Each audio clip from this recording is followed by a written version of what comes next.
होली है जीजा साली का होली है।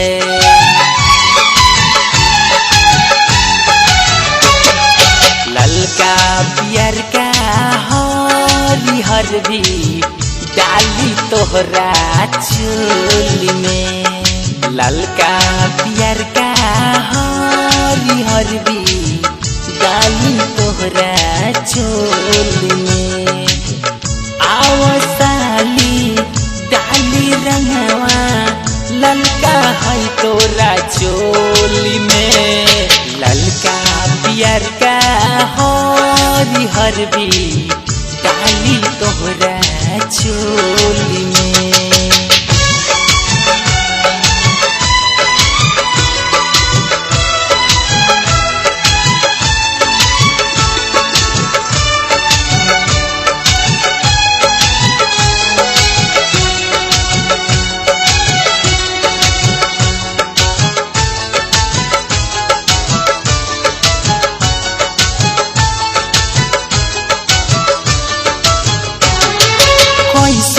तू चूला कैसे तू कैला हो गईल मटको। अशोक के होली में तोरा बेटाई खाए के मलपुआ। ऐसन का बात भइल साली होली में रही नए को बाकी।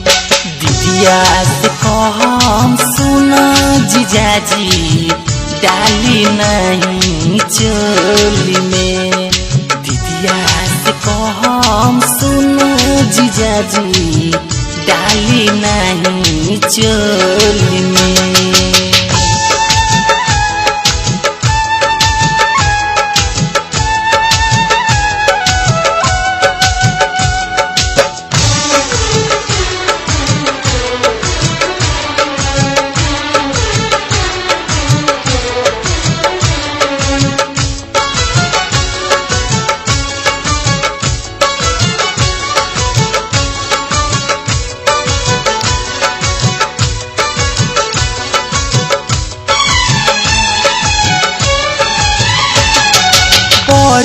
के फगुआ में नाही भेटैलू ना हम डलले रंग हो।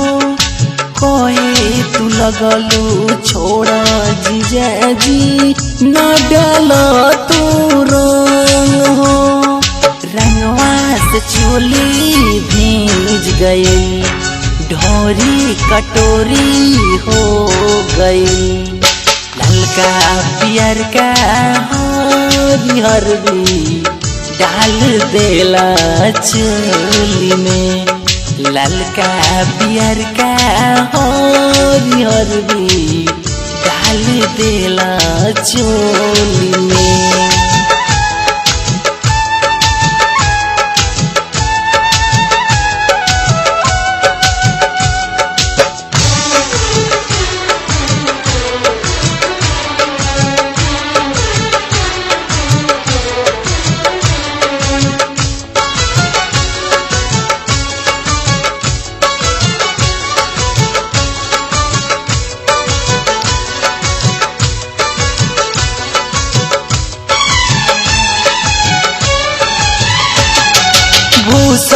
देहाती न बतिया सुनेले ना सुनेले अली जी।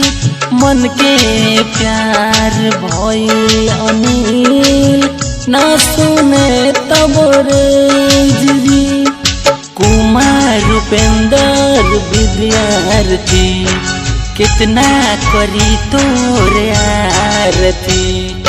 ऐसन का कैला एहो जीजाजी ढोली हमार बीज गे। ऐसन का कैला एहो जीजाजी ढोली हमार बीज गे।